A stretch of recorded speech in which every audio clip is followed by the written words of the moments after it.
Olá, pessoal. Vamos voltar com mais um podcast Taço Conta hoje para vocês. Hoje um tema mais leve, mas não menos importante, menos sério de que normalmente a gente trata. Leve mais ou menos, e a gente está com uma super figura hoje, super entendido no assunto e competente, que vai trazer muitas novidades para a gente e falar de vários pontos de um tema tão importante em todas as nossas profissões, que é a ética, né? Então, se prepare que o nosso podcast hoje vai ser muito legal. Bem, primeiro eu queria falar um pouquinho sobre o nosso podcast, pessoal. A gente está na SDP TV, todas as terças-feiras, às 23 horas, horário de Brasília, uma rede streaming de televisão. Também vocês podem ver nossos cortes, nossos links aí também no nosso Instagram, né? Também no nosso TikTok, no YouTube e, claro, quando você for passear final de semana, ouvir do rádio, também no Spotify. Então você não pode, não há motivo para você não ouvir e não ver. Bem, quem está aqui com a gente hoje é o meu amigo, né, lá do Rio Grande do Norte. A gente está longe, mas está perto hoje em dia, nesse momento, né? Que é o Erivan Ferreira Borges, vou chamar de Erivan, né? Porque Erivan Ferreira Borges é muito novo para mim, porque a gente só chama o primeiro nome, né? A gente em curtas distâncias. Então, Erivan, seja muito bem-vindo nesse nosso podcast. Tenho certeza que você vai trazer excelentes informações para a gente. Gente, vamos conhecer um pouquinho do Erivan, né? O Erivan, ele é professor do Departamento de Ciências Contábeis da Universidade Federal do Rio Grande do Norte, é graduado em Ciências Contábeis e em Investigação Forense e Perícia Criminal. Também é mestre em Administração, com especialidade em Contabilidade Gerencial. É doutor em Ciências Contábeis, né? Então, nós estamos com doutor aqui hoje, gente, chique, né? É professor efetivo associado 2 do Departamento de Ciências Contábeis da Universidade Federal do Rio Grande do Norte, em nível de graduação e pós-graduação. Chefe do Departamento de Ciências Contábeis da Universidade Federal entre os anos de 2023 e 2025. Também foi presidente do Conselho Regional de Contabilidade do Rio Grande do Norte, que é um trabalho voluntário, como a gente já falou aqui algumas vezes, do período de 2020 a 2023, né? E aí um trabalho árduo, né, Erivan? Que precisa de muita ética, né? Para É ter isso. tudo, né? Galinha, vou chamar assim, vou logo entrar assim, aqui no podcast. É um prazer enorme estar aqui contigo. Você fez uma propaganda, uma grande propaganda aí, que eu não sei se eu chego nesse patamar, como diz um certo jogador aí. Mas é um prazer estar aqui, poder bater um papo contigo sobre um tema que é complexo. Ele tem que ser suave, mas é complexo porque está ao redor, enfim, dentro das nossas vidas, das nossas profissões, dentro da nossa casa. E é sempre um prazer conversar com você, essa profissional competente que, além de um excelente chefe de cozinha, também é contadora e um excelente profissional. Eu não sei se vocês sabem disso. Deve saber, porque as redes sociais estão cheias de receitas aí. E agora a apresentadora, né? Outra dimensão, outra interface aí da minha amiga Carla Tass. Estou É aqui, bom, estou à é bom disposição. ter você aqui, gente.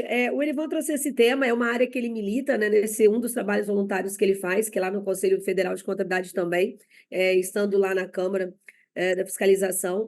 E falar de ética, né, Erivan, é o que você comentou, né? É algo muito simples, mas ao mesmo tempo muito complexo, porque ele envolve todos o nosso dia a dia, e em qualquer ambiente que a gente seja, né? Desde o momento que a gente acorda até a gente voltar para casa e dormir, ele envolve tudo. Então, primeiro é assim. Como é que a gente associa a ética em todas essas interfaces, né? Em todos os locais que a gente frequenta? Porque hoje a gente vê falar muito assim da questão de mídia social, se tem ética, não tem, né? Essa questão é muito complexo hoje, no ambiente de trabalho, no ambiente familiar, você comentou um pouquinho, no ambiente político, que eu acho que é muito mais complexo ainda, né? Então, essa questão desses valores todos, como é que você está enxergando isso na atual conjuntura que a gente está no nosso país? Quando a gente fala aí da palavrinha tão pequenininha, tão bonitinha chamada ética. Qual é a sua concepção? Pois bem, minha amiga, esse tema, ele é complexo até pela própria divisão e aplicação nas várias dimensões de atuação na nossa vida, seja familiar, como foi bem dito, seja profissional, seja social, político e até espiritual, porque você tem que ter um respeito até metafísico em relação a determinadas coisas nesse mundo, nesse contexto, enfim, complexo que é a vida humana, né? O que é ética, né? Se me permite arriscar aqui diante da literatura, eu tenho alguma leitura e tenho trabalhos publicados sobre isso, já falei sobre ética e comprometimento profissional. Ética é a teoria da moral. E o que é a moral? São os usos e costumes diários que as pessoas, os indivíduos, toda a massa social tem em relação a uma visão de mundo específico ou até posicionada geograficamente. Então, o que pode ser aceito num grupo pode ser ressachado no outro, e assim a vida é complexa. E aí, essa interação é o principal desafio que se traz quando você discute questões de natureza, por exemplo, profissional, e como você focou aí na pergunta do ponto de vista político. Então, o mundo é um caldeirão de embate ético, de entendimento do que é certo para mim, é errado para você, do que eu aceito em termos de limite e vice-versa. Então, o contexto social em que vivemos, pelo menos no mundo ocidental, ele traz determinadas permissões do ponto de vista do embate, da discussão. Mas nem sempre isso é possível quando você globaliza isso, considerando a cultura, considerando o que cada um tem como valor e como moral ou como costume, né? E aí, aqui, particularizando no campo profissional, a gente tem como materialização do que seria ético ou moral regras de conduta. E a partir dessas regras, você estabelece ali um comportamento isonômico que você tem como fazer essa comparação para saber qual é o seu limite e o limite do teu próximo. E aqui não tem nenhum contexto religioso, mas sociológico de saber que as pessoas precisam conviver, seja em qualquer ambiente. Perfeito, Elivan. E você falou uma palavra, o seu final da frase aí, né? Conviver. Com esse conjunto de ideias que a gente tem, com ideia, quando a gente fala em ideias, né, e Sim, valores, nem sempre o que eu acho que é valor para mim pode ser mesmo valor para você. Você foi muito feliz em falar isso. Então, essa já começa por aí, né? O que que para mim tem valor e para você tem valor? Já pode começar a diferença por aí. Mas você falou uma coisa importante que é até onde vai, né? Então, até onde esse limite ele é permissível para ele ser ultrapassado, né? E se ele for ultrapassado, eu acho que de que forma ele pode ser ultrapassado? Então, esse conjunto de valores, de ações, de ideias, essa moralidade toda que a gente sabe que existe, que hoje a gente vê sendo tantas vezes ultrapassado, sendo tantas vezes massacrado, né? Isso a gente vê publicamente, a gente vê nos corredores, nos bares, no supermercado, no meio político. Isso é muito ruim e isso acaba que trazendo uma perspectiva ruim, né, para o nosso ambiente global, né? Porque você começa a perder um pouco a expectativa, talvez vou dizer até a esperança, de que as pessoas podem se relacionar respeitando o outro, né? Que a ética está sim. ligada ao respeito. Você concorda com isso? E, com certeza. Esse limite, ele não é e nunca será fácil de estabelecer, porque o mundo é uma evolução constante. As relações, elas se renovam. Os mecanismos de relacionamento se renovam. E isso provoca a necessidade de adaptação. Ó, você falou rede social, você falou política logo no início aí dessa conversa, e veja, o que não era ético ou o que é ético do ponto de vista social no mundo virtual, por exemplo. Então, qual é o limite de exposição que eu tenho ou que seria, na minha concepção de direito, abordar questões de natureza pessoal ou profissional no mundo virtual? Nós não temos uma linha ou um divisor, nem no passado, nem no presente, provavelmente não teremos no futuro, que me diga que linha seria essa. Por isso que, em determinados nichos, e aí eu sei que seu público é bem diversificado, mas voltando aqui bem para a questão da gestão, das profissões, é preciso estabelecer regras, regras de conduta. Elas não precisam estar materializadas num manual ou numa norma, mas quando você está num ambiente de paridade, e aí eu estou falando da minha atuação, por exemplo, enquanto profissional, e você também nessa mesma perspectiva, eu tenho condições de fazer uma avaliação, mas mesmo essa avaliação, do ponto de vista histórico, ela precisa ser renovada, porque os conceitos mudam, e eu não sei se eu vou ser feliz em relação a exemplificar, né? Vai sim, vai sim. Qual é o tabu, qual era o tabu em relação a uma telenovela nos anos 30, 40, 50, 60, que você não poderia pegar na mão, dar um abraço, beijar e até com insinuações de cenas sexuais hoje. Se você pegar, vai ter uma escala crescente de horários que a gente chega hoje durante o dia, num nível cultural de perceber que aquela é uma abordagem já massificada socialmente, e eu estou usando isso porque é conhecimento geral. Tá? Então, você percebe que o limite a que você se referiu, e é o que eu estava tentando colocar aqui, ele pode colocar um tijolinho a mais. Tá? E aí, a sociedade vai amadurecendo. E o Vai amadurecimento, evoluindo. o amadurecimento talvez faça elastecer essa aceitação, digamos assim, do ponto de vista ético e moral. Claro, eu estou falando da nossa realidade. Em outros contextos, isso pode estar estabelecido ali e não evoluir de jeito nenhum. Até porque, além do contexto geral, você tem a sua própria percepção pessoal do que é ou não um limite ético, né? Do ponto de vista aberto. Se tiver escrito, isso é muito mais fácil da gente fazer referência. E Eu eu até queria. anotei aqui, Erivan, que você, na hora Ah, que você comentou da conduta, que a ética está muito. Indo um pouquinho para o lado das profissões, sim, como você comentou, ela está vinculada àquela aplicação de valores que já estão sim. predeterminados em muitos momentos, que estão transparentes em determinadas atividades produtivas, em determinados setores, mas que podem também estar escritos por meio de convenções, por meio de manuais, de manuais sociais de trabalho, inclusive, não E, só da própria profissão, mas do trabalho. Como que a gente evita, por exemplo, lá na Tasso, a gente tem um manual de conduta, porque a gente começou a implantar o compliance lá na empresa, e aí a gente teve que implantar o manual de conduta, a LGPD também exigiu, e aí no início eu achava assim, poxa, será que é necessário uma empresa tão pequena, com tão poucos funcionários?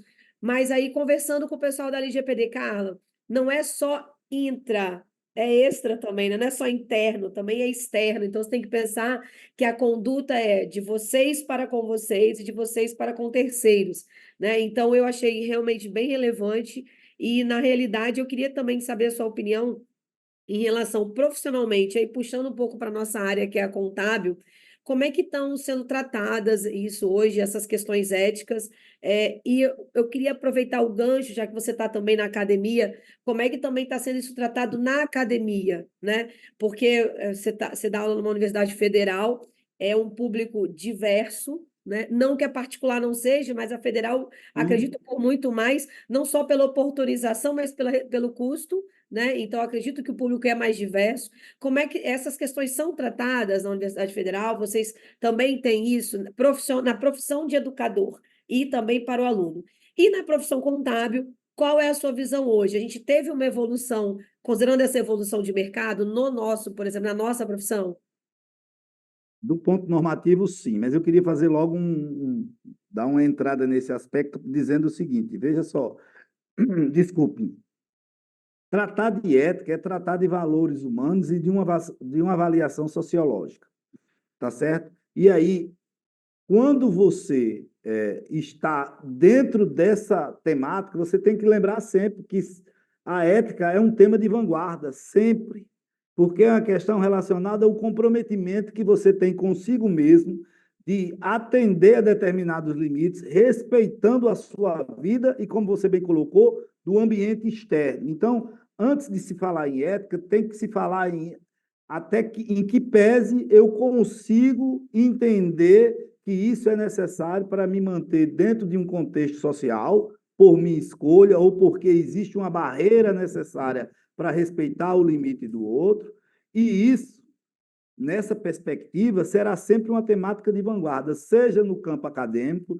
seja no campo profissional. Nós temos falhas do ponto de vista educacional, e me dói falar isso, porque a cadeira de ética ou as disciplinas que levam a essa discussão, elas são, digamos assim, deixadas em segundo plano, como algo que poderia ser buscado pelo indivíduo. Mas, às vezes, o nível de amadurecimento de quem entra na academia, e a gente sabe que geralmente são jovens, entre ali 17, 18 e 20 anos, esse talvez, né, mais uma vez, talvez, não esteja tão enraizado. Quais são as variáveis que compõem um conceito geral no contexto de ética que ele vive? Então, por exemplo, agora já entrando para o campo profissional, eu preciso entender e saber o que é sigilo, eu preciso saber, entender e saber o que é integridade. eu preciso saber o que é e como aplicar um conceito de competência, como domínio de conhecimento e repasse desse conhecimento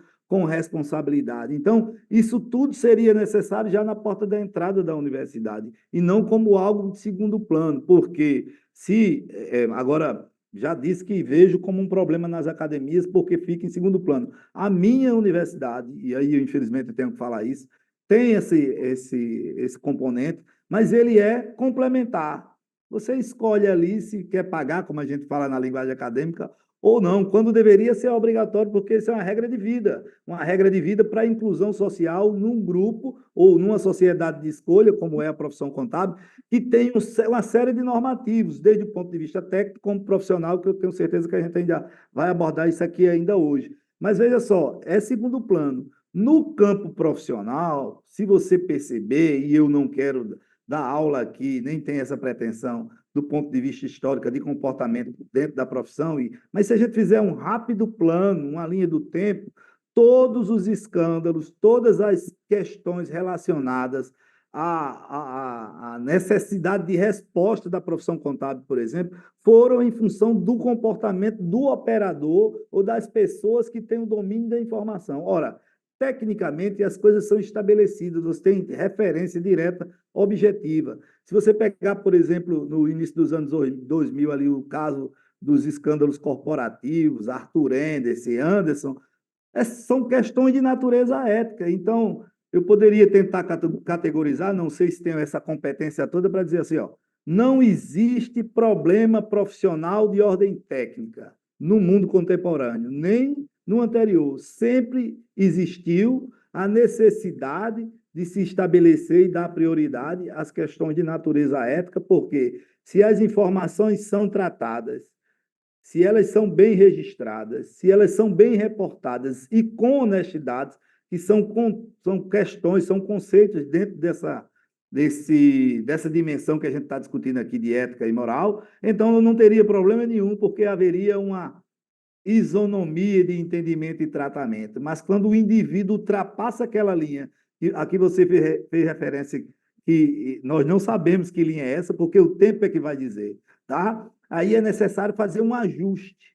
E aí esse ajuste tem que ser do ponto de vista acadêmico, como do ponto de vista profissional. É por isso que, às vezes, são criadas normas para enrijecer e meio que representar um puxão de orelha no indivíduo sobre o que ele tem que fazer. Então, a minha Senão, visão é essa. Nós temos um problema de natureza acadêmica, de formação, e isso não é só aqui na minha universidade, mas em outras, e de tornar isso como necessário e não como optativo, né, como opcional, e também do ponto de vista profissional, estabelecer uma necessária revisão periódica, aí não me pergunte se é a cada ano, 2 anos, 5 anos, 10 anos, mas uma necessária revisão para sempre estabelecer esse sarrafo, porque a gente vai saber qual é o limite. Então, eu só queria dizer para você, em relação a isso, que nós temos problemas de formação, e no contexto profissional, todos os problemas que surgem no trato social da profissão são relacionados à ética e o comportamento dos indivíduos.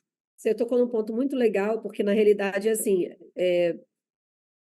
a técnica, ela está escrita, ela é estudada, ela é aprofundada e ela não está ligada ao comportamento, e sim ao que você foi contratado para fazer e tem que entregar, né? Só que para isso chegar no nível de excelência, você tem que vir com uma linha de comportamento, Sim. né, muito boa para que você não caia, vamos dizer assim, numa seara da discricionariedade das atitudes, das ações, né? Então, veja, às vezes também os profissionais não entendem que se ele não tem ética, se ele não tem um comportamento, uma conduta, uma integridade, uma moral dentro do mínimo ou do ideal necessário, ele não prejudica só a carreira dele, ele prejudica a imagem pessoal e ele prejudica também a imagem da instituição a qual ele trabalha ou representa.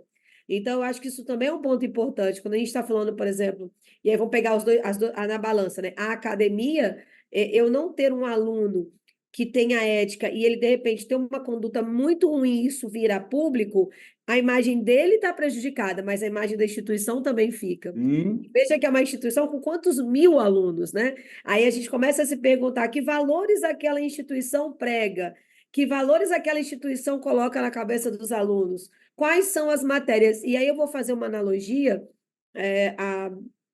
fora do Brasil, os alunos da graduação e do ensino médio, eles têm que fazer tarefas sociais, eles têm que fazer ações sociais, eles têm que participar da comunidade onde está a universidade. Por quê? Para criar valor, para ele se importar com aquela comunidade onde ele está inserido. No Brasil, infelizmente, a gente não tem isso. Então, de repente, a gente precisa repensar as nossas grades e ver por que o meu aluno do ensino médio ele não pode fazer um trabalho na comunidade onde ele está inserido? Por que ele não pode participar de aulas coletivas, né? De matérias que não são matérias técnicas, e sim matérias comportamentais, que são coisas que lá fora já é praticada e que funciona. E não que eles sejam melhores ou piores, mas a gente pode tomar isso como exemplo. E isso hoje, como é que é feito? Isso é feito individualmente. É alguém que toma a atitude de ir lá na sua comunidade, no seu bairro, na sua cidade, criar uma escola de música, um yoga, uma escola de dança, uma junção de tarefas para prestar serviços sociais, que você começa a trazer esse indivíduo para ele se relacionar com os problemas que estão acontecendo e ele ter uma atuação, um comportamento diferenciado. E aí, quando eu me preocupo com o outro, eu também me preocupo com a ética de tratar aquilo. Então, a gente poderia trabalhar nessa linha social. Então, eu penso muito isso, defendo isso, acho que isso é importante. E isso hoje está sendo transferido e terceirizado para quem não deveria estar fazendo esse papel, né? Sim, Então, esse é sim. o ponto. Esse é o ponto. Olha, veja só, eu gosto de ditado popular. Costume de casa vai à rua. Então, se o indivíduo ele não consegue entender qual é o valor do sigilo, qual é o valor do serviço, o que é contrapartida, a necessidade de tratar as coisas de uma forma honesta, ele não consegue convencer as pessoas daquilo que ele não se convenceu. Então, a verdade é frívola para ele, é efêmera.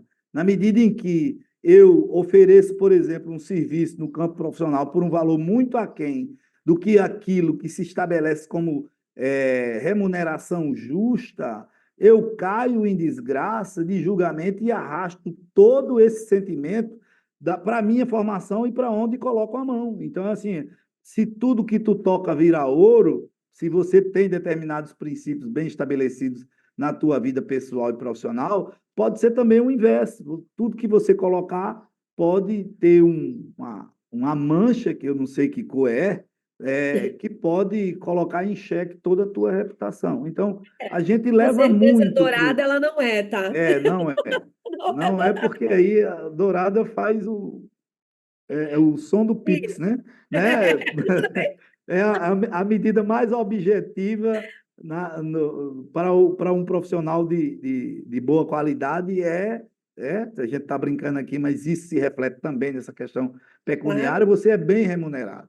Então, na medida em que você não aceita determinados valores e aceita aquilo como verdade, para repassar no seu comportamento e nos seus posicionamentos técnicos, alguém vai ter a liberdade de chegar para você e dizer assim, ó, eu preciso, hoje eu estava numa mesa almoçando, me permita, e o colega disse, olha, chegou um sujeito aqui no meu escritório, e não chegou num sujeito no meu escritório e pediu para eu fazer um balanço com esses dados. E eu disse para ele que não estava interessado. Dias depois, né, há meses, não sei, ele encontrou o cara com um carro de alto luxo, e aí diz ele que perguntou, você tirou na Mega Sena? Ele disse, tirei, eu chamei você para participar, mas você não quis.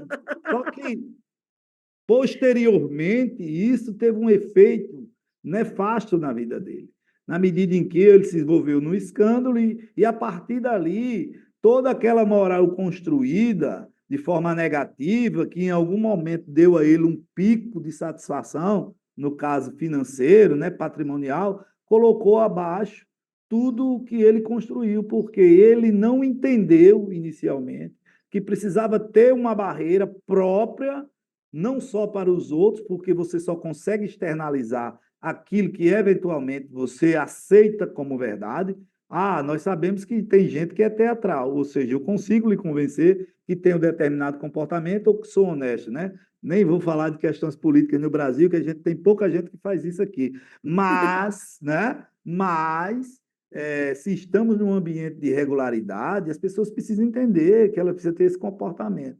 E eu tenho o grato prazer, Carlinha, já hoje esse amigo falou comigo, eu era contador aqui de uma construtora, um imobiliário, um grupo. E eu deixei, a gente fechou o contrato. Anos depois, um colega encontrou com o empresário, disse, como é que está Erivan? Como é que ele... Eu sempre quis ser professor universitário e tal. Erivan está bem. Aí o meu amigo ficou esperando o comentário dele, né? Aí disse, rapaz, Erivan é excelente. Profissional do Manchete, até me senti envaidecido. Aí eu acho que eu fiquei mais envaidecido pela colocação na sequência do que o primeiro elogio, que ele disse, o problema dele é que é honesto demais. Veja, aquele indivíduo tem um contexto moral. É complicado, né? Aquele indivíduo tem um contexto moral que foi confrontado com um determinado comportamento que não atendeu às expectativas dele, então você sai desse extrato, o indivíduo vai procurar alguém que se encaixe. O problema é esse, a moral ela é relativa. Relativa no contexto que você quer estar, porque para você estar, você tem que aceitar. E se E você aceita Ivan, ser corrupto, você está no extrato de moral você, baixa, né? Baixa nesse, moral. nesse, nesse contexto, tudo que você falou, você comentou algumas coisas importantes, né? Que eu anotei aqui também, honestidade, né? Transparência, que você está falando, Sim, respeito, dignidade. Então, são pontos importantes. E as pessoas também têm um outro ditado popular, né? O mundo é redondo, né? Dizem, né? sim, Então, tudo que você joga para o universo uma hora te devolve. E é isso que você falou. Como é que eu vou dizer? Essa satisfação temporária pela não utilização, pela não segmento das prerrogativas das morais, né, da ética, sim. dos bons costumes, podem causar prejuízos catastróficos. E vejam, quantas pessoas até se suicidam por causa disso, quantas O pessoas vêm à efeito, falência por causa disso nas suas empresas, né? E aí hoje eu vejo, e é triste eu falar, vou fazer um comentário talvez infeliz, quando a gente sempre vê contadores na televisão ou notícias de contabilidade, é sempre algo ruim, né? Então eu vi agora recentemente mais um escândalo de outra em São Paulo, eu estava trabalhando algumas semanas atrás, e tá lá fraude do transporte, aí teve interdição parte da prefeitura, o nome que se trata é o contador. Descobriu uma primeiro, fraude na contabilidade, contadores envolvidos, né? E aí é muito importante a gente falar dessa questão ética, porque a gente tem algumas ações que a gente pode fazer, Ivan, e eu queria ouvir sua opinião. Você falou muito de sigilo, acho legal, e acho que a gente está num momento muito bom de tratar disso, porque a gente está com uma LGPD já implantada, regulada, e as pessoas não estão dando valor a isso, tá, Ivan? Eu lá na empresa já implantei, vários clientes meus já implantaram, era para todos estarem implantados, tá? E eu tenho a situação recente agora, dessa semana, de um cliente que tem a Lei Geral de Proteção de Dados e um colaborador infringiu a lei, e agora ele pode ter um problema. Olha como é que o sigilo é importante, porque é o que você falou, né? O que eu acho que é correto, de repente, você não acha que é correto. E aí, nesse não achar, eu, num deslize de comportamento, passei as informações para quem eu não deveria, e esse alguém, com ética nenhuma, agora está usando todo esse banco para entrar em contato com os clientes. Olha o prejuízo que isso pode causar, né? Por uma questão o quê? De falta de ética. Então, vamos dizer, a sua boa intenção de ajudar alguém não foi levada em conta a questão técnica, em primeiro lugar, porque você não poderia fazer, e em segundo, a questão ética, né? Então, isso é muito sério. Eu queria também falar com você sobre uma questão que, como que a gente promove isso no ambiente de trabalho? E eu gostaria de ouvir um pouco sua opinião sobre essa questão de promover a ética. Eu acho que falta muito para as empresas reconhecer os méritos, corrigir os deméritos, valorizar a cultura ética, né? E dar um pouco mais de também de valorização ao trabalho em equipe. Eu acho que tudo é um conjunto assim, né? Então eu queria ouvir um pouco sua opinião de quais as formas que você vê que dentro das profissões, e mais a profissão contábil, a gente pode promover ética dentro das empresas de contabilidade, que da mesma forma que você exemplificou da academia, a gente também muitas vezes, e eu vou falar sim. gente que eu me enquadro nisso, há muitas vezes a gente não promove ações dentro do ambiente para que a ética seja valorizada e exaltada no nosso serviço. Ok, veja só. É, a questão que se coloca é como as empresas, organizações, escritórios e até entidades de classe podem colaborar para, enfim, é, incrementar isso, trazer de uma forma natural para o comportamento dos pares e da própria organização. A empresa precisa saber para onde vai. Não à toa, você tem um boom do ponto de vista da gestão, o estabelecimento de missão, valores e onde é que eu quero chegar. Aquilo tem que ser não mera coisa para o inglês ver, mas que, de fato, todas as ações que sejam postas por quem está à frente da gestão ou dos negócios tragam para os seus pares para que eles reflitam aquilo no seu comportamento. Está me ocorrendo aqui uma aulinha que eu dou de fraude sobre o exemplo que vem de cima. Né? Então, você pegue por que existe regra e norma ética, já deixamos claro, para dar um grau de isonomia e para saber, naquele contexto, qual seria o limite. No entanto, se as pessoas que estabelecem essas regras, esses comportamentos, elas não têm no seu hábito diário o reflexo disso percebido pelos outros, jamais o indivíduo vai agir dessa forma. Por isso que quando você aborda a questão das fraudes dentro das organizações, uma das variáveis é assim, ó, qual é o nível de comprometimento da gestão para com os valores que estabelece na atuação da empresa e no comportamento dos seus colaboradores internamente para acontecer. Porque se não há essa materialização do ponto de vista da gestão, o exemplo que vem de cima reflete no de baixo. E, por exemplo, se eu sei que o meu patrão ou a minha empresa ela sonega, rouba, faz coisa errada, eu me sinto do direito de refletir esse comportamento, porque esse vício é moralmente aceito, mesmo ele indo de encontro com a historinha do aqui existe essa regra ética, mas na prática aquilo é para inglês ver. Então, o exemplo, costume de casa vai à rua, o exemplo do empresário vai dar ao seu funcionário, ao seu colaborador, essa capacidade, pelo menos do ponto de vista teórico, de refletir nas suas ações. Olha, em relação a isso, por que se estabelece regras? Por que é necessário colocar uma normazinha de conduta? Por que é necessário fazer um manualzinho ou a própria LGPD para dizer que isso pode, isso não pode, isso é sensível, isso não é? Justamente porque o mundo é misto, é multicolorido do ponto de vista de formação e de comportamento. Então, se você dá a regra, fica mais fácil de cumprir. Agora, se você dá a regra, não cumpre e acha que os outros vão cumprir, isso é quase impossível do ponto de vista prático, né? E no mundo dos negócios a gente sabe como funciona. Se você não tiver esses limites estabelecidos e não for realmente do dia a dia da empresa e de quem está à frente, nunca vai conseguir se estabelecer. Olha, eu anotei aqui, eu tinha anotado aqui alguns exemplos de falta de ética. Primeiro, a gente estava dando alguns exemplos que a Sim. gente pode atingir a ética, né? Como esses que a gente comentou, você e eu. Mas eu dei alguns exemplos de falta de ética. Então, eu coloquei, por exemplo, mentir sobre o colega para se beneficiar, né? Quantas vezes a gente vê você ocultar informação, né? Ou até mentir mesmo para poder em benefício próprio. Então, anotei aqui também ser puxa-saco, porque quando você é puxa-saco, você mas não é? Quando você é puxa-saco, você ultrapassa até o seu próprio pensamento, o que você acredita, porque você está muito mais preocupado no que a pessoa vai enxergar de você do que você ser você mesmo, e você acaba, de repente, ultrapassando os valores. Discriminação, né, é uma coisa de falta de ética, e isso está muito à tona hoje em dia, Erivan, muito à tona. É impressionante como em diversos locais isso está à tona. Roubar material da empresa, e aí isso, além de falta de ética, isso é grave, é crime, né? Mas, assim, é um dos exemplos.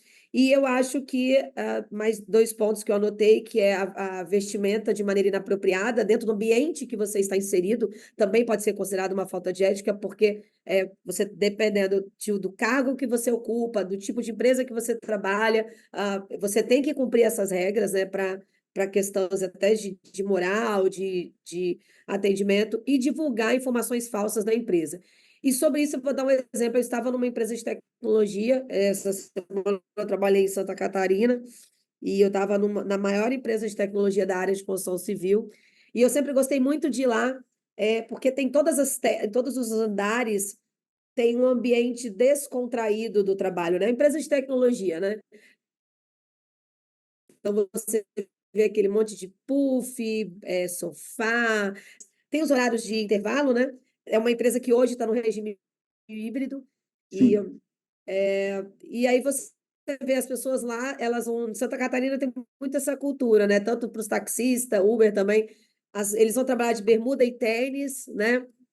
E aí, camisa gola polo, os homens, né? As mulheres também podem ir de uma bermuda, né? Não é short, não, tá, meninas? É bermuda, né? E aí eles têm uma certa liberdade, aí tem máquina de café pelos corredores. Então, assim, por que que tem-se isso tudo?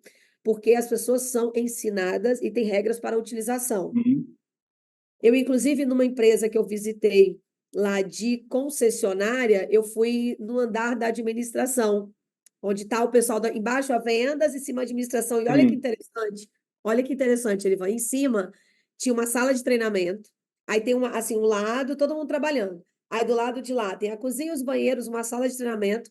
Em frente à sala de treinamento, que é toda de vidro, né? Ela é toda tipo um aquáriozinho.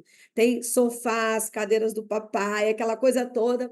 Aí eu brinquei com a menina que estava lá sentada. Eu falei bem assim, precisa ter maturidade para ter isso dentro da empresa, né? Aí ela riu e ela estava comendo biscoito, tomando café, e ela riu e falou bem assim: mas aqui uma das coisas quando a gente entra é a gente aprender a usar os nossos espaços para mantê-los. Aí eu fiquei pensando, tipo, se eles não aprendem a usar, a empresa faz o quê? Tira o espaço ou tira a pessoa, Sim. porque também não é justo você não fornecer para quem sabe utilizar, né? Então, Uhum. ou seja, há uma cultura na empresa de, olha, a gente eticamente, a gente tendo, e isso é ético também, né? É saber usar aqueles espaços de uma forma apropriada, né? Em todos os momentos. Então, eu também queria ouvir você, quais os exemplos você também daria de falta de ética nas profissões, é, principalmente a contábil, se você tem Sim, exemplos, sim. você não é melhor que eu. Olha, Carlinha, você até ultrapassou os limites aí do ponto de vista profissional, porque você falou até de investimento, Mas né? eu. Mas tem ética do costume, né? Porque às vezes você precisa se vestir. Todo mundo já viu um juiz, todo mundo já viu um promotor, né? Ele coloca aquela capa ali porque aquilo ali ele representa uma instituição. E veja, eu não vou falar de marcas, mas todo mundo conhece N marcas e um atendente de uma determinada empresa, quando está com o seu fardamento, ele é a personificação daquela empresa, que precisa ter regras, e lá com certeza tem os limites, uma série de concessões, e é muito mais fácil remover a peça se desobedece a essas regras e ultrapassa o limite de uso dessas concessões, do que mudar toda a concessão e todas as regras. Então é importante demais o que você colocou. Olha, do ponto de vista profissional, a gente pode chover numa olhada aqui, né, usar essa expressão popular, mas consideração, respeito, apreço, solidariedade, harmonia, respeito ao próximo, saber o que é comportamento colaborativo, né? Ter tolerância ao comportamento não previamente, não um comportamento doloso, mas saber que as pessoas têm limitações dentro do ambiente de trabalho e você ali tentar dar esse apoio, são questões de natureza geral. Do ponto de vista profissional, do ponto de vista técnico, nem precisa eu chamar a atenção aqui de todos em relação à necessidade de atender às regras que são estabelecidas pelas empresas e também pelas profissões, né? E isso inclui os deveres para com os seus colegas, né? E para com o público. E mais ainda para com todos os partícipes daquela sociedade que eu vou chamar aqui de sociedade por escolha, como é a classe contábil. Nós, no Brasil, somos mais de 500 mil profissionais. Então, você citou o caso aí, né, do indivíduo lá, do escândalo recente que está na mídia aí, do transporte público em, São Paulo. Em São Paulo, e você veja, a referência a um único indivíduo coloca em xeque o comportamento, e isso é histórico, infelizmente, né? A gente fala isso em sala de aula, o profissional da contabilidade, quando aparece, diminuiu, mas ainda tem muito essa referência, ou está roubando ou está fiscalizando ou está tentando evidenciar o que o outro ou outra pessoa fez. Então, a gente está nos extremos, como salvador da pátria, para dizer quem foi, quanto foi, ou o próprio arquiteto do problema. Então, veja, todos esses valores, que são valores humanos, sociais, eles estão entrelaçados, né? Tem que ter uma relação simbiótica, né? Amarrada ali da pessoa com a profissão ou com a sua função, porque necessariamente você não precisa ser um profissional liberal como eu e você, nós somos, mas ele pode ter uma função de destaque ou ser um empregado de uma empresa ou um funcionário público, mas ele precisa introjetar, colocar esses valores e, como eu falei, respeito, apreço, guardar sigilo das transações, saber se é possível ou não utilizar determinada informação, repassá-la, né? Jamais utilizar-se ou apropriar-se da propriedade intelectual do outro, ou assumir a condição de feitor, de elaborador de determinado trabalho quando ele não fez, né? E aí, tudo isso está relacionado ao comportamento do indivíduo, porque esse comportamento ele se reflete, logicamente, no entendimento da sociedade sobre, se for um conjunto de profissionais, sobretudo. Veja que prejuízo causa a presença de um indivíduo, de uma informação, do que um contador ele foi partícipe desse escândalo. Qual o julgamento que um cidadão mediano tem em relação a essa profissão? Por isso que a gente ouve na classe contábil piadinhas sem graça sobre contador bom é contador que sabe ajustar as coisas. Contador bom é que 2 mais 2 dá 5. Por quê? Justamente porque quando isso aflora, acaba trazendo isso para o jocoso popular, né? Vamos falar assim. Então, isso é muito importante em qualquer ambiente, Clarinha. E as nossas normas profissionais, elas não são taxativas, elas são exemplificativas desse comportamento. Que parte, né? São até, numa linguagem bonita, soft skills que nós temos que ter aí como pessoas dentro da profissão, e isso ainda é mais exigido, né? Como foi, eu estou sendo prolixo, mas desde a vestimenta ao seu comportamento, ao seu modo de falar, ao seu modo de reportar, vai transferir para a sociedade o nível de comprometimento, portanto, moral e ético daquela empresa ou daquela profissão, com reflexo também nos seus pares. Mas é isso, Erivan. E todo esse, eu queria fazer dois pontos, né, pessoal? Assim, a gente tem escolhas, né? Que somos seres humanos, não somos, né? Somos seres humanos vivos, né? E a gente pode escolher o caminho que a gente vai seguir, né? E essas escolhas, seja qual for, ela tem ah, privilégios ou não, ela tem que ser sensata e ela deveria sempre levar em consideração parte dela, o bem-estar coletivo. Mas você falou uma coisa muito legal que é assim, várias vezes, e eu queria ressaltar isso. O comportamento do indivíduo é o que faz ele ter ética ou não. E a gente como empresário, como autônomo, a gente convive com muitas pessoas, como educador, então nem se fala, né? Eu tenho mais de 15 mil e-mails na minha base de e-mail de alunos, né? De graduação, de pós que eu dei aula, de cursos empresariais, de pessoas. E como comportamentos são diferentes, mesmo em ambientes iguais ou distintos, e você observando o comportamento, eu tive no podcast da Tasso, pessoa da área de psicologia, onde a gente falou sobre isso, e onde a própria pessoa falou: o comportamento diz a sua conduta, a sua moral e a sua ética, que é exatamente o que você está falando. Eu também tive no podcast pessoas da área de jornalismo, né, e que fala dessa questão de imagem, de soft skills, né, de marketing, e também se falou a mesma coisa, que o comportamento e a imagem, para você levar uma imagem a alguém, o seu comportamento tem que estar de acordo com aquela imagem que você quer levar, porque senão você não convence. E para você convencer, o seu comportamento tem que estar ligado à ética, à moral, a tudo que você falou. Então, me fez lembrar diversos profissionais, diversas profissões que eu já tive no podcast, tanto do direito, da psicologia, do jornalismo, do marketing, todos falam o que você acabou de falar, só que não era o foco ética, mas todos falaram, o comportamento traduz o que você é. O comportamento traduz a capacidade que você tem de agir. Então, quanto melhor você educa, e aí fica a gente, pais, mães, né? Fica o aviso para vocês, né? Isso começa do berço, como a minha mãe dizia, de casa, né? Então, você ensinar que o seu filho tem que pedir dá licença para alguém, ele não pode sair correndo na frente dos outros, e atropelando todo mundo, é um comportamento de respeito ao outro. Não é só pedir dá licença, né? Então, são coisas pequenas, sabe, Erivan? Mas que, amigo, se a gente começar a pensar para dentro, essa base vem da família, que se transforma nas profissões, Com né? Então é o que certeza. você falou, é difícil você vir passando por todo momento de transformação, de comportamento, de moral, de ética, e você no mercado você mudar, não, você veio com isso e vai trazendo. Você pode melhorar ou piorar. Não é que não possa haver uma adaptação em relação à realidade, mas a adaptação ela tem que ser na evolução, não na involução de você se adaptar a coisas erradas, né?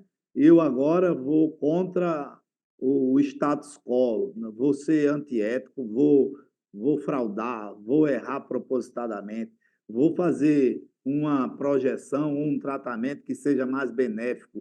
Nós sabemos que o mercado é complexo, né? E os entendimentos. Uma coisa é você entender, por exemplo, no campo profissional, que uma avaliação ela tem que seguir esse padrão e você tem um critério técnico para estabelecer isso e você tem a fundamentação.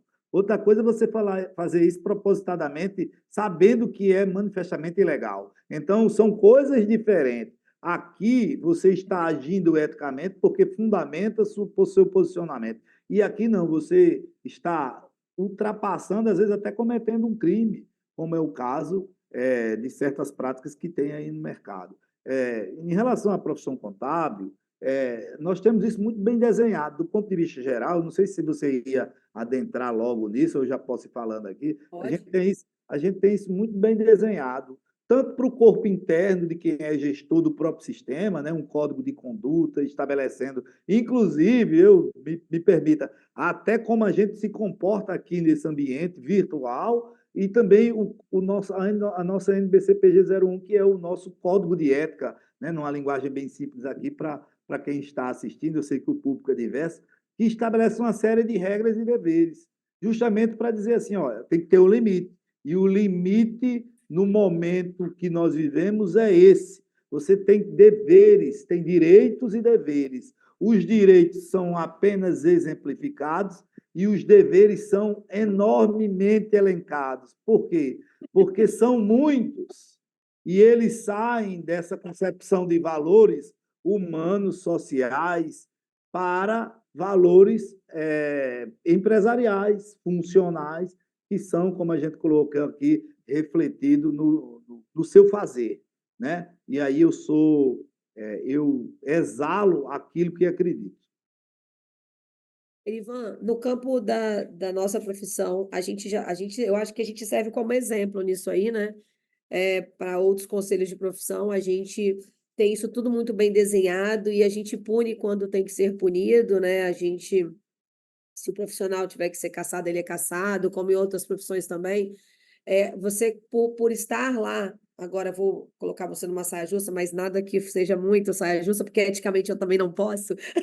Mas assim, por você estar num órgão que também julga, né, nesse momento agora, e julgar, eu sempre falo muito isso, julgar é muito difícil, porque você está lidando com a carreira, a vida profissional daquela pessoa.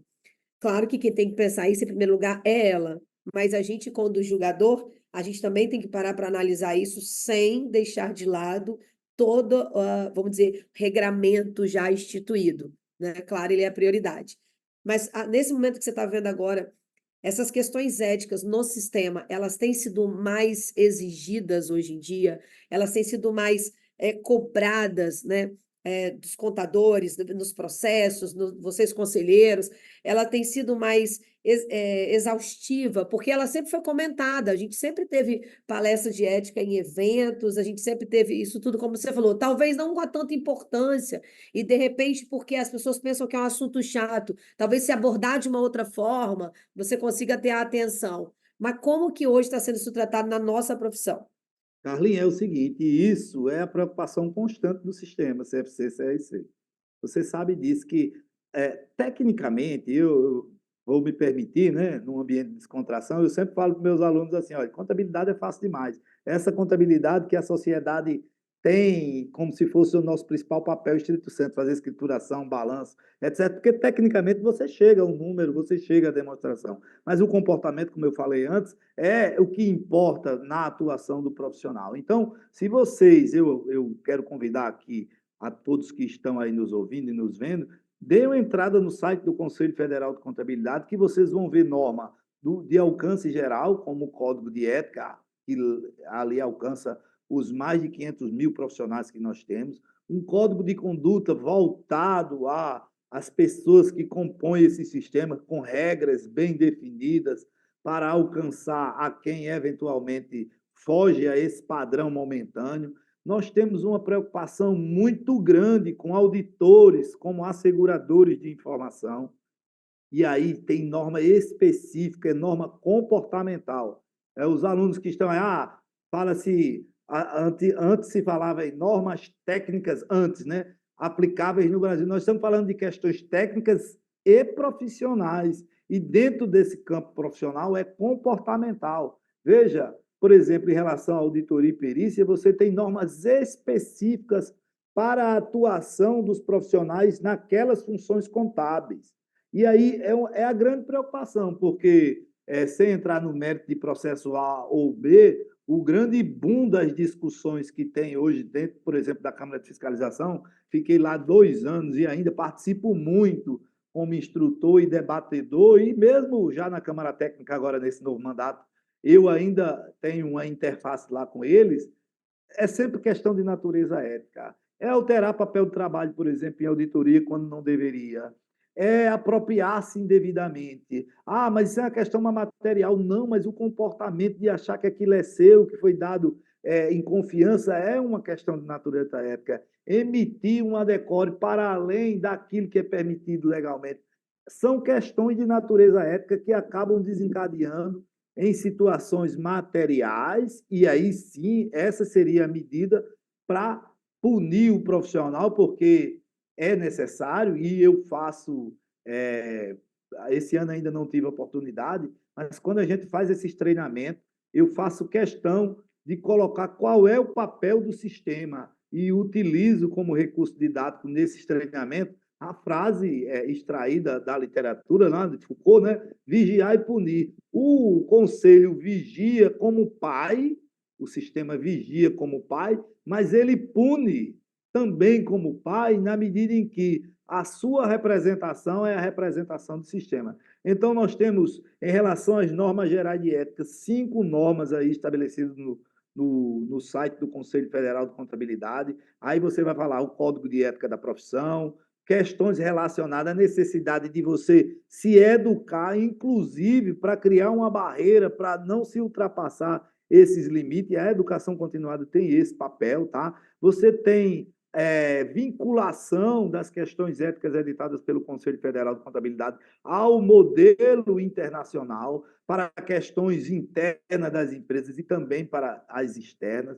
Como eu falei, você tem regras comportamentais relacionadas à auditoria, sobre gestão de qualidade das firmas, sobre exames que vocês têm que provar para a sociedade que você tem a capacidade técnica, porque isso é respeito à sociedade, de atuar em determinado nicho profissional. É uma discussão muito acentuada sobre o que é independência profissional, na medida em que você tem que ser honesto consigo mesmo e com os usuários das informações para que permita a melhor decisão. Então, você tem isso, você tem as normas relacionadas à perícia, que são comportamentais. Então, assim, todas as questões, eu posso estar pecando, mas todas as questões que são tratadas do ponto de vista dessa dimensão de punição, porque também é necessário, o Conselho precisa se proteger, ele te protege dando as condições e respeitando, criando regras, mostrando à sociedade a tua importância no mercado,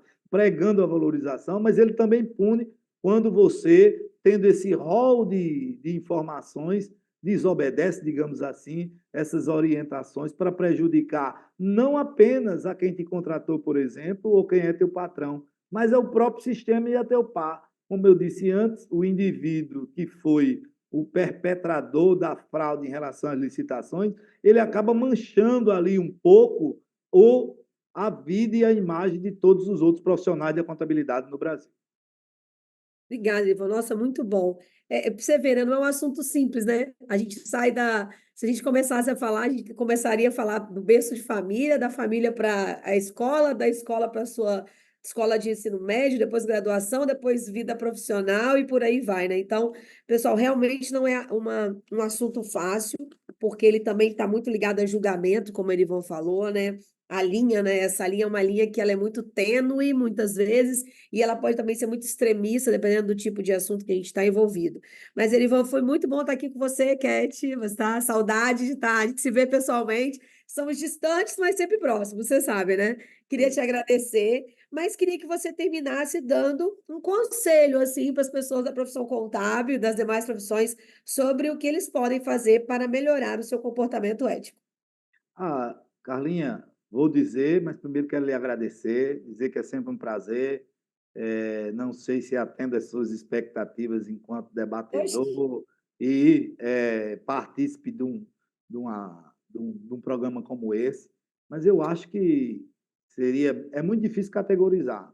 Mas se você tem autorrespeito, isso naturalmente vai ser refletido nas suas ações pessoais, profissionais. Isso não significa que você não possa ser gaiato como nós dois, né? Mas